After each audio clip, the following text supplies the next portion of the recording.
somehow, some way, ACC expansion hurts the ACC and helps the Big 12. This is Locked On Big 12. You are Locked On Big 12, your daily podcast on the Big 12 Conference, part of the Locked On Podcast Network, your team every day. Happy Thursday, everybody. Welcome into Locked On Big 12. I'm Drake Toll from ESPN Central Texas. Thank you for making Locked On Big 12 your first listen every single day. We had some emergency episodes this last weekend, and then I had an emergency family situation. Then I was in Seattle for a wedding, and you all bore with me, were bearing me.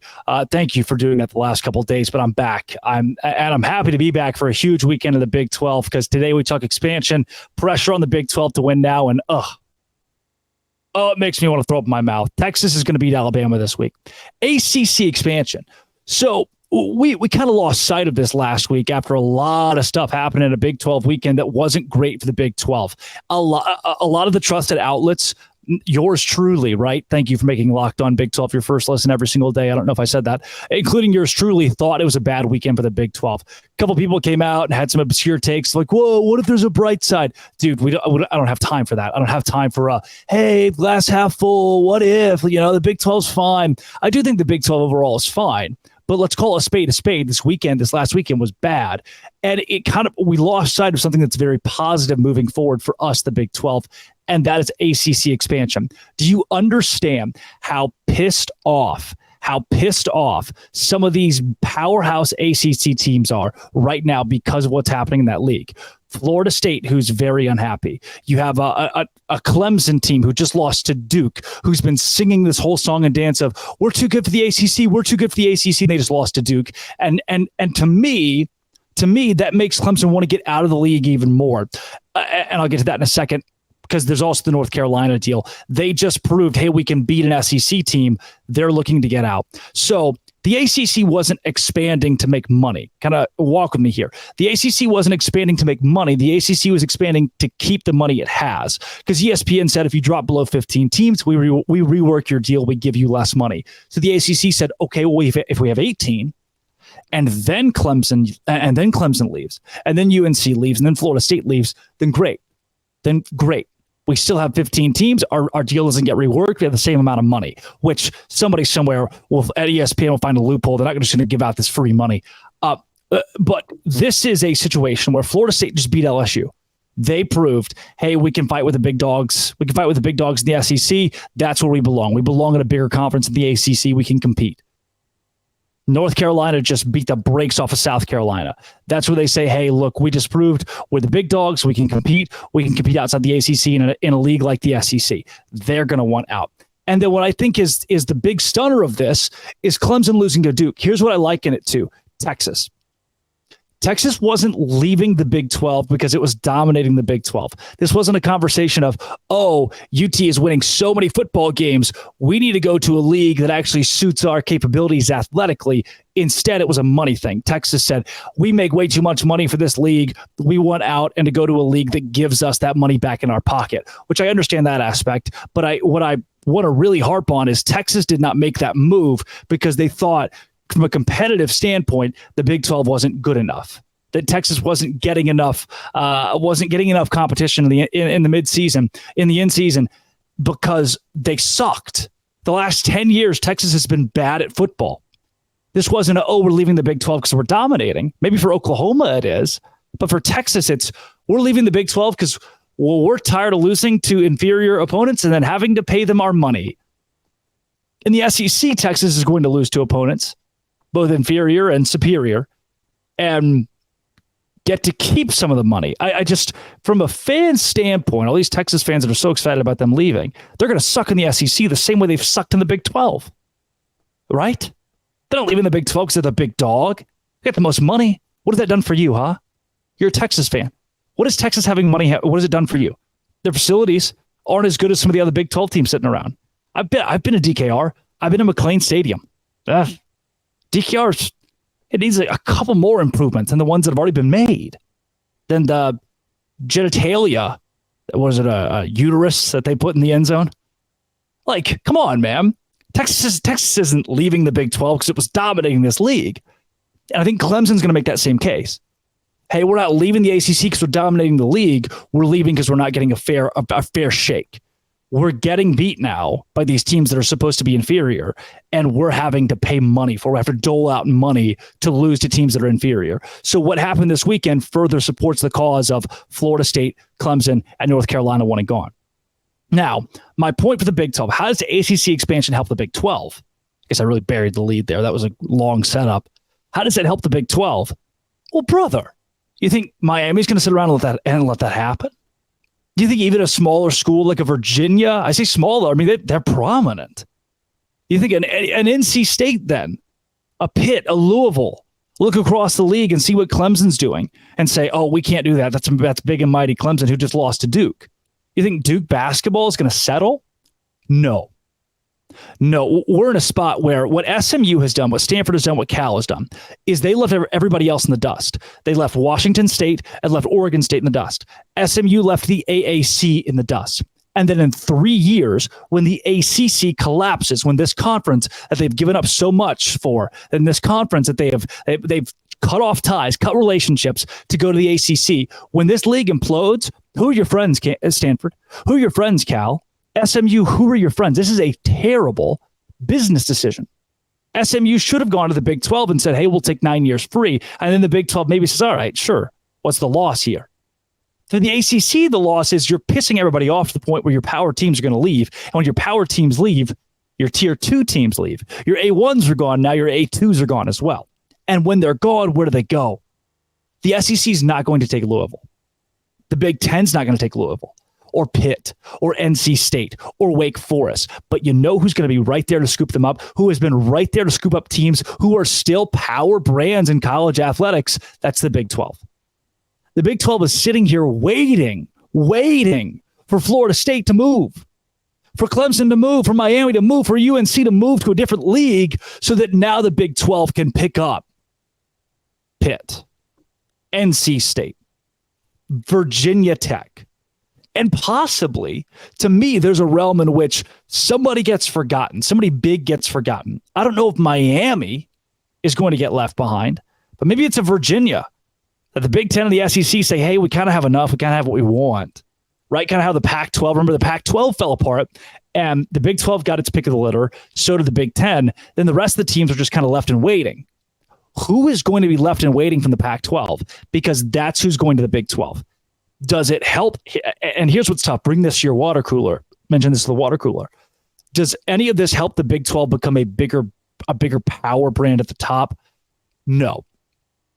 Because Florida State's not coming. Clemson's not coming. UNC's not going to go to the Big 12. I don't think so. So does that make you top heavy? No. But it puts you squarely at that number 3 still. And it adds even more parity to your league. It adds even more depth to your league. There is still not a Rutgers. There is still not a Vanderbilt. The Big 12 doesn't have those. The Big 12 has top to bottom, wall to wall depth. And that's what's going to sell this conference. When you've now added West teams and East teams from the Pac-12 and the ACC, that's a good sign. It's a good sign the Big 12 is in a solid place moving forward. So thank you, ACC, for killing yourself. You see, just somebody shot you in the chest. You said, I can't wait to find who did this. You're holding the smoking gun.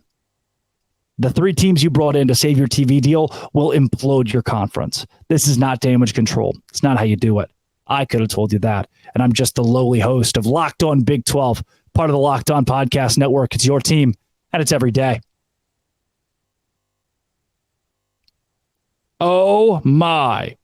I have the best intern in the world. LinkedIn Talent Solutions is so good to me. LinkedIn.com/LockedOnCollege is exactly where I went when I knew I needed to hire an intern. When you look around the office and you think, I need somebody to help out. I can't pay them a lot, but I need somebody to help out. The best way to do it is to go hire an intern from LinkedIn Talent Solutions. An intern from Baylor or BYU or TCU or Arizona State.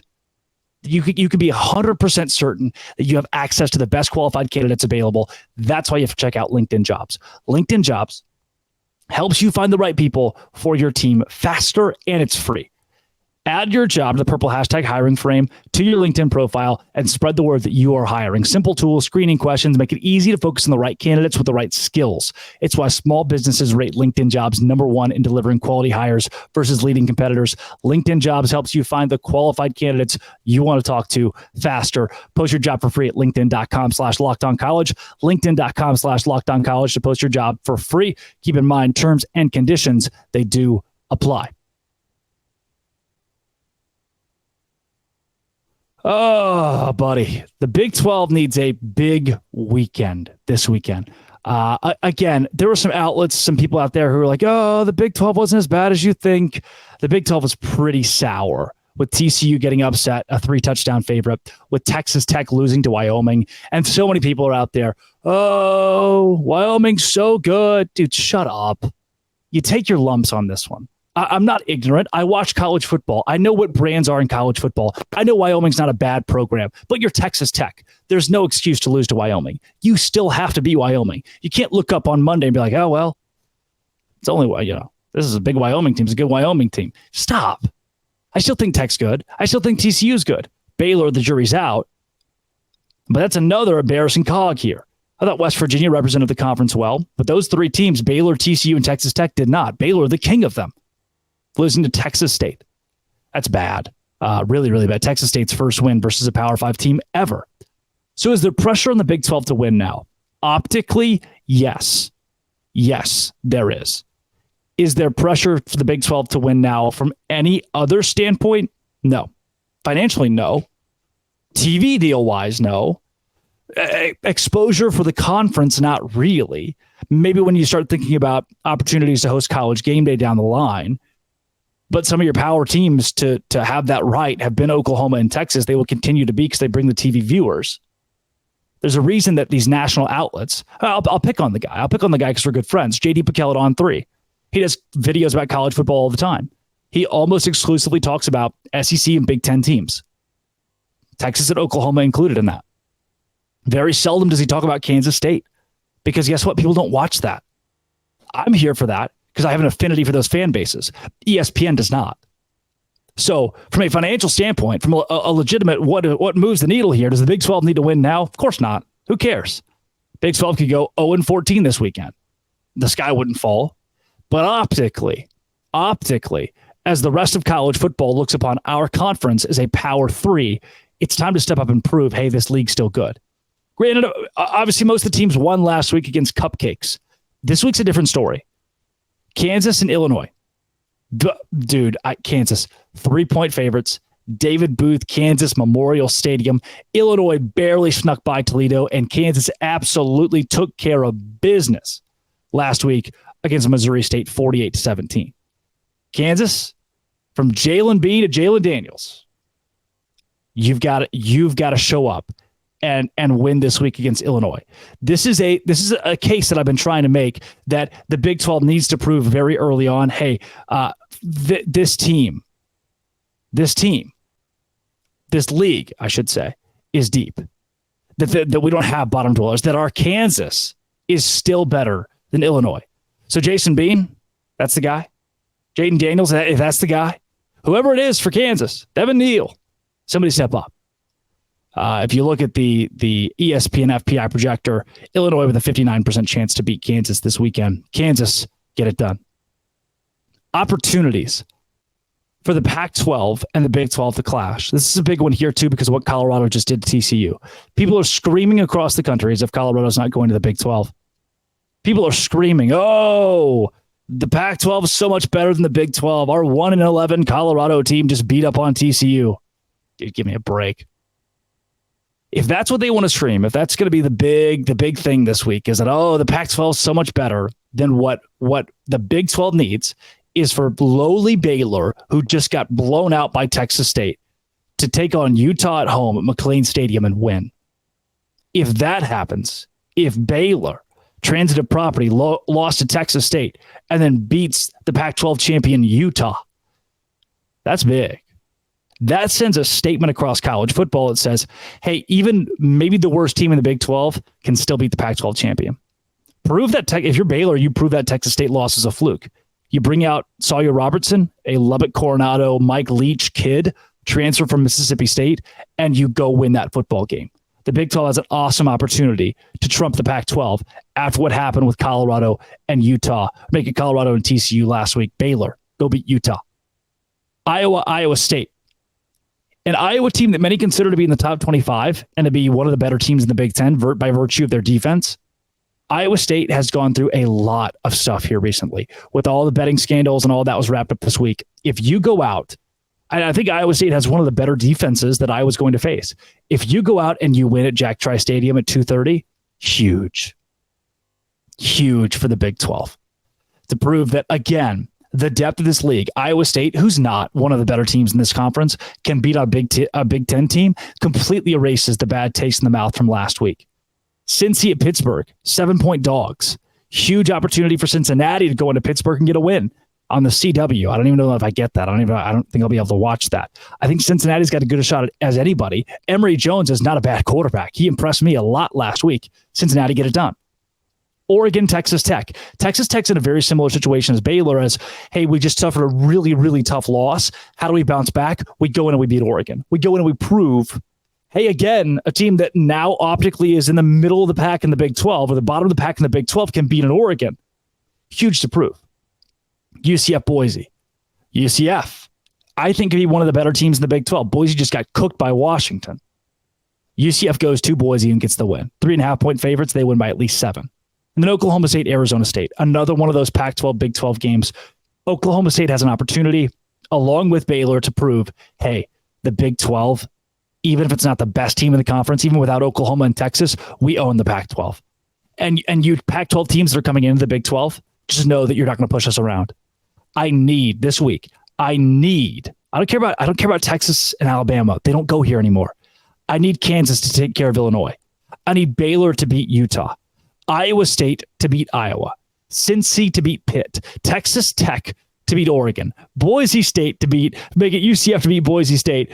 And Oklahoma State to beat Arizona State. I'm asking a lot of this conference here. But if you do it, you take last week away and you prove the Big 12. The Big 12 is still a king in college football on Locked On Big 12, part of the Locked On Podcast Network, your team every day.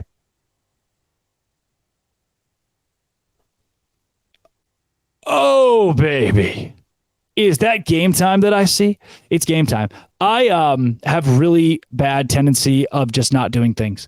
And what I mean by things is buying tickets to games. I just get right to the buzzer, especially Texas Ranger games. Like, oh, yeah, I'll figure it out when I get there. And it comes back to bite me when I go to StubHub and see the prices have not dropped and the fees are insane. Not at game time. Don't be stressed out. Get to the door and go, game time app. Buying tickets to your favorite events should not be stressful. It's fast. It's easy to buy tickets for all the sports, music, comedy, theater, game time.